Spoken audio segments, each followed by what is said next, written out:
The holiday is sort of a farm-to-table holiday, if you think about it. And its tradition is one where you build this sukkah, this little house, sort of temporary shelter.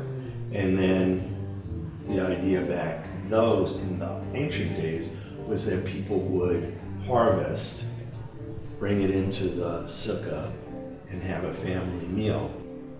The impetus for doing it was to have contemporary artists reinterpret the sukkah as seen from a contemporary perspective. The inspiration for my design came mostly from just stumbling upon the material of AstroTurf, which I just kind of thought that that's an appropriate material as far as it relating to the sort of natural environment. I just kind of took it from there. I honed in from many ideas into a few ideas into this one. So I really scaled down from a really wide array of ideas.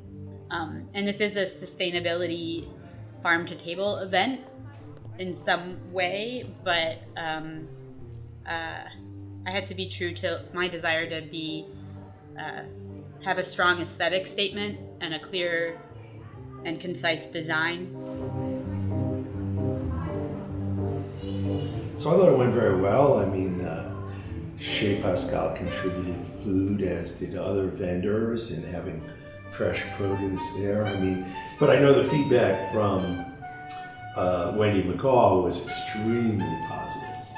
That people really enjoyed it, especially some of the older members of the community and the synagogues.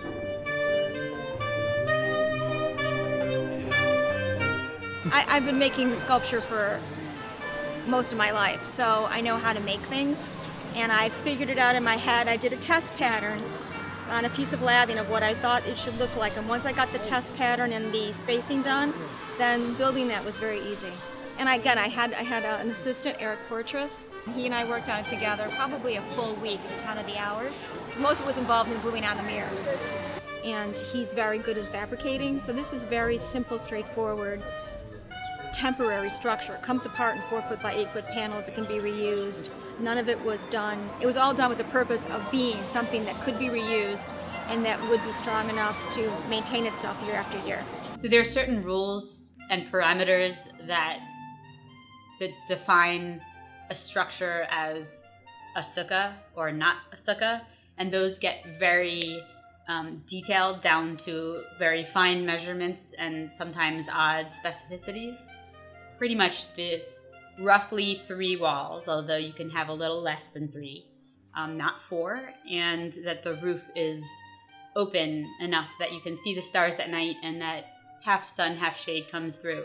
So the idea of the sukkah being a temporary dwelling is really important, rather than it just being some permanent little hut out there. It's a temporary shelter. My husband's father was Orthodox, and my husband has great memories of him celebrating that holiday, growing vegetables, and then building a sukkah in the back in his little garden and sitting there and drinking wine and being outside. When I was growing up, in our sukkah, we would always hang a ton of fruit and just strap a bunch of natural materials all over the thing with branches and grasses, and it was beautiful as that, and that's how I remember it for myself. And then in the temple that we went to when I was a kid, there were just gorgeous amounts of like almost surreal, perfect gourds and all sorts of harvest vegetables and such. I was brought up in a fairly Orthodox Jewish home, and my favorite holiday was Sukkot. And my grandfather, who came from Poland, would build this sukkah out of willow branches. And I remember as a very young child sitting there with him in the sukkah, having his homemade wine and watching the spiders crawl around, and it stuck with me as a one of the wonderful holidays. A lot of the other Jewish holidays are their takes on other types of things, not farm to table. So I just thought, well, this will be a great thing to do. Let's try it and see what happens.